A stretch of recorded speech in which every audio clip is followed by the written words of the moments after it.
오늘 본문은 성막들을 만든 내용들이 나오고 있습니다.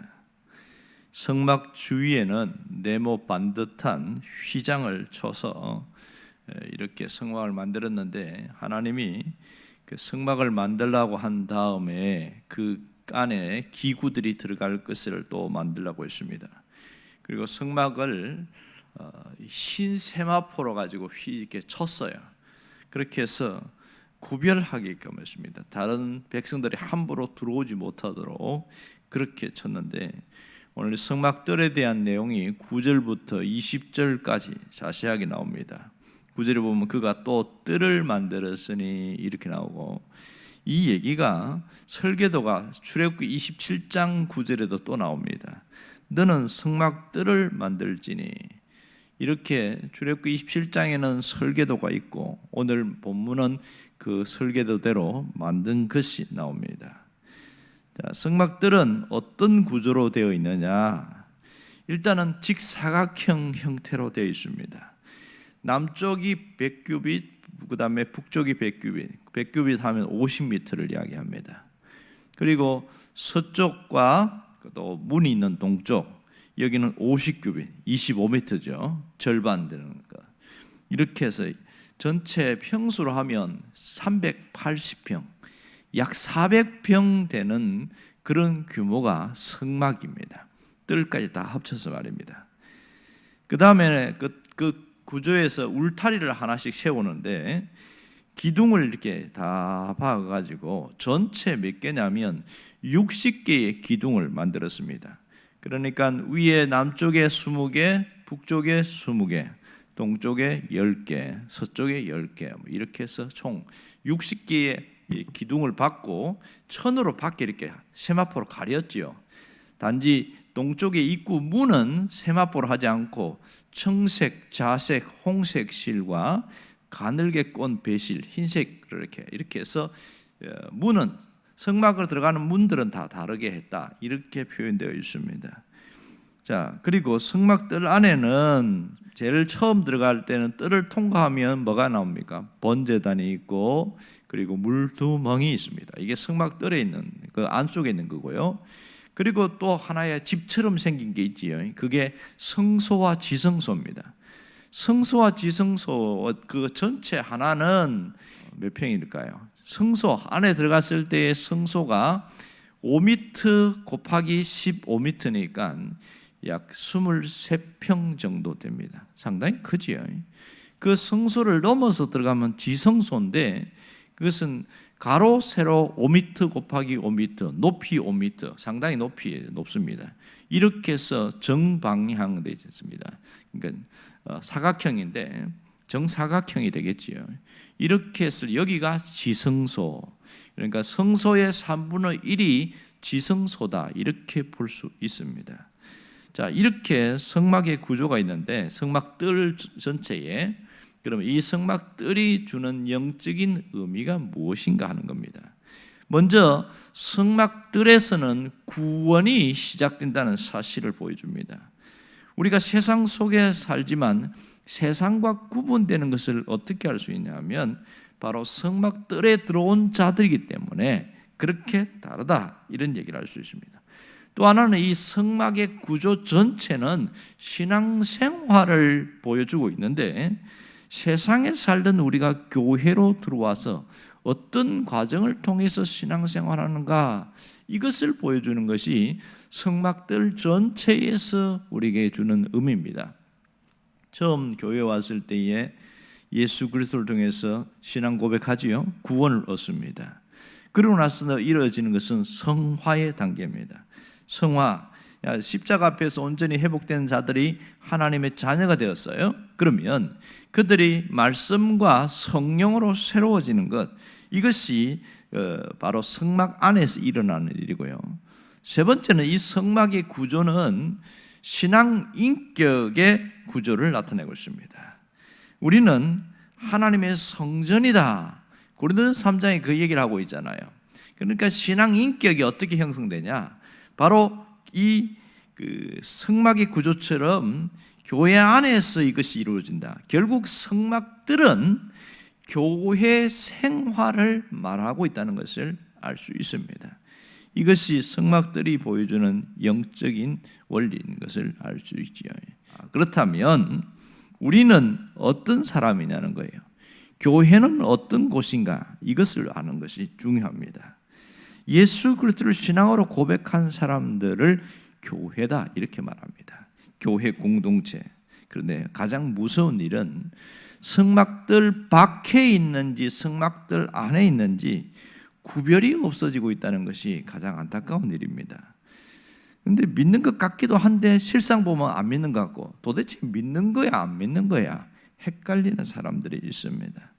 그러나 분명한 것은 성막뜰에 있든지 뜰 밖에 있든지 구분은 확실해진다는 것을 알 수가 있습니다. 우리는 분명히 여기에 대해서 경계선이 필요합니다. 세상으로 돌아갈 수 없는 경계선이 있어야 됩니다. 먼저 신분의 경계선이 분명한 사람이 있어야 되죠. 여기 있는 분들은 다 그런 경계선이 있다고 생각합니다.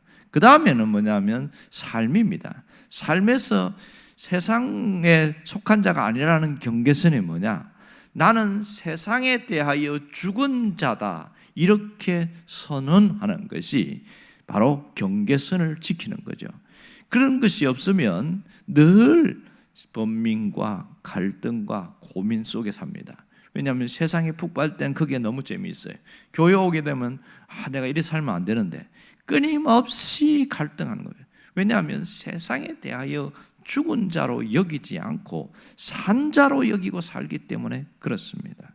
하나님은 우리에게 뭘 원하냐? 온전한 신앙으로 서기를 원해요. 교회가 어떤 곳입니까? 교회는 예수 그리스도를 통해서 구원이 시작되는 곳이잖아요. 구원이 시작되었으면 온전한 신앙으로 세워지는 과정을 뭐라고 그러냐면 성화다 이렇게 말합니다. 성화, 신앙의 성장과 성숙, 이 신앙의 인격이 세워지는 이것이 성화라고 이야기합니다. 결국 구약의 성막들은 신약 교회를 표현하고 있는 것이죠. 오늘 이 교회는 신앙생활을 하는 곳이다 이렇게 말을 합니다. 정말 그래서 교회에서 배워야 될 것이 하나님이 어떤 분인지, 하나님을 어떻게 섬겨야 하는지, 나를 향한 하나님의 뜻이 무엇인지를 아는 것이 대단히 중요합니다. 우리는 구원은 단번에 이루어집니다. 예수 그리스도를 믿는 신앙 고백으로 이어지지만 성화는 단번이 아니라 반복과 지속과 훈련을 통해서 이루어집니다. 하나님의 거룩한 성품을 닮아가는 것이 성화인데 이것이 끊임없이 이 안에서 이루어지게 되는 것이죠. 가장 먼저 바뀌어야 되는 게 뭐예요? 사고방식입니다. 가장 먼저 달라지는 것은 내 마음이에요. 그때부터 성화가 일어납니다. 성화는 행동이 아니라 성품입니다. 이렇게 되어지는데 이것을 교회에서 배우지 못하면 자기 방식대로 믿는 사람이 많아요. 하나님 대해서 제대로 못 배우면 하나님이 어떤 분인지를 모르니까 자기 나름대로 하나님을 그려놓고 그렇게 믿어요. 극단적으로 보면 이런 얘기 되겠죠. 무속 신앙에 젖어 있던 사람들은 그들이 개종을 했을 때에 자기 방식으로 하나님 믿는데 하나님도 귀신보다 조금 높은 분이라고 생각하고 똑같이 취급하는 거예요. 그러니까 조금 귀신을 두려워하듯이 하나님을 두려워하고 경외함으로 두려워하는 게 아니에요. 무서워하는 거죠. 또 정성을 다하여 섬길 때 좋아하더라. 그래서 하나님도 그렇게 섬기려고 합니다. 이게 플러스적인 면도 있지만 이것이 약간 무속신앙이 샤머니즘으로 연결되는 거예요. 그건 하나님이 원하는 모습 아니지. 왜 이 모양이 됐을까요? 그것은 하나님에 대해서 안 배워서 그러고 몰라서 그렇습니다. 또 어떤 분은 유교에 있다가 아주 유교에 철두철미하게 상강 오륜 뭐 이런 거 배운 사람이 신앙생활을 교회를 왔어요. 그러면 신앙생활을 어떻게 하느냐? 유교식으로 하는 거예요. 그러니까 자문이라든지 산상수훈이라든지 여기에 이 좋은 주옥 같은 교훈들이 많네. 그래서 열심히 유교식으로 도덕과 윤리 이런 것을 막 강조하고 그렇게 그걸 보고 사람을 판단하고 이런 식으로 신앙생활을 합니다. 그것이 성경 안에 있지만 그것이 전부는 아니거든요. 왜 이 모양이 되었을까요?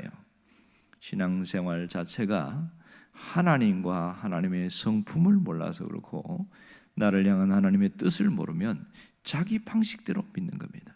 그래서 배워야 하는 거죠. 배워야 제대로 하나님을 섬길 수가 있습니다. 호세아 6장에서 말하는 것처럼 하나님을 알라, 힘써 하나님을 알라, 그 얘기를 하고 있거든요. 하나님을 지식으로 배우는 것이 아니라 먼저 하나님이 이런 분이구나 한번 그것을 이론이 습득된 다음에는 우리 삶을 통해서 하나님을 배워나가는 거예요. 아무리 다른 분이 응답받았다고 해도 내가 응답받지 않으면 아무 상관없어요. 하나님 이런 분이라고 얘기해 주지만 내가 체험하지 않으면 아무 상관없다는 거죠. 그러므로 이 하나님을 잘 배워야 제대로 신앙생활을 하게 되어집니다. 세상의 때가 다 벗겨지는 것은 이 하나님을 온전히 알고 신앙 인격이 성숙될 때 나타나는 일들입니다. 그래서 하나님은 지금도 교회를 통해서 하나님을 만나고 하나님과 교제하기를 원합니다. 여러분, 우리가 있는 이 건물의 교회는 예배드리는 공간입니까? 하나님을 만나는 곳입니까? 그 사람이 어떤 마음을 갖고 있느냐에 따라서 신앙의 질과 깊이가 달라지게 되어집니다. 단순히 예배드리는 공간으로 생각하는 사람은 그거 이상은 없어요. 그러나 그 예배드림을 넘어서 하나님을 만난다는 그런 의식과 또 그런 마음으로 예배 자리에 오는 사람은요, 신앙의 깊은 체험이 있어요. 그 순간에 하나님을 만나는 체험, 이것이 신앙이 쌓이게 될 때에 그것이 자신의 신앙이 되어지는 것이지요. 결국 우리는 얼마만큼 하나님을 만났느냐에 따라서 벌써 신앙의 태도가 달라지게 되어집니다. 끊임없이 우리가 새벽에 나와서 기도하고 하지만, 반복된 그런 기도 제목을 하지만, 여기서 먼저 내 기도를 하나님 앞에 어떤 문제를 이렇게 놓고 기도하는 것도 있지만, 여기서 뭘 배워야 되죠? 하나님을 배워야 됩니다. 하나님을 배우고 신앙생활의 온전한 모습으로 초점을 계속 그쪽으로 맞추어서 가는 그런 모습이 우리 안에서 나타나야 됩니다. 그러면 오늘 이 성막들을 전체를 배웠는데, 성막들은 교회 생활이다, 이 한 가지 의식이 잡히잖아요. 그럼 우리가 어떻게 살아가야 합니까? 한마디로 말하면 성막신앙을 회복해 나가는 일입니다. 성막신앙이 뭐예요? 신앙 중심이 하나님 중심이고 교회 중심이고 말씀 중심이 성막신앙인 것을 알 수 있습니다. 그러니까 장소적으로는 내 삶이 어디로 향해 중심이 되어 있어요? 교회를 통하여 모든 것이 연결되어 있고, 시간적으로는 주일을 중심으로 모든 삶이 연결되어 있고, 이것이 성막신앙이라고 할 수 있겠지요. 여기서 점점 하나님의 자녀로서 자녀다운 사람으로 살아가게 되어집니다. 신분은 즉각적이지만 이 자녀다움의 삶을 사는 것은 훈련이 필요하고 반복이 필요합니다. 때로는 새벽에 일어나서 오는 것이 좀 쉬고 싶다, 이런 마음이 들 때가 한두 번이 아닐 거예요. 특히 몸이 너무 피곤하거나 아프면 그런 생각들이 더 간절합니다. 그럼에도 불구하고 자기 몸을 쳐서 복종시켜서 하나님 앞에 나오는 일은 상당히 소중한 일이고 귀한 일입니다. 그것에 대한 의식이 내게 있어야 이 일이 그냥 피곤하다고만 느끼지 않고 귀하게 여기고 그렇게 해낼 수가 있는 겁니다. 여러분, 이런 생활이 반복될 때에 우리에게 쌓이는 게 뭔지 아세요? 현실을 이기고 마음을 이기고 세상을 이길 수 있는 힘이 길러지는 거죠. 이것을 신앙의 근력이다, 이렇게 이야기합니다. 아무것도 없는 것지만 신앙의 강력한 힘이 생기게 되어집니다. 여러분이 이 새벽에 와서 하나님께 기도도 하고 또 신앙의 강력한 힘을 길러나가기를 원합니다. 오늘 우리가 성막신앙으로 다시 한번 자신을 회복해 나가기를 주의 이름으로 축원합니다. 기도하겠습니다.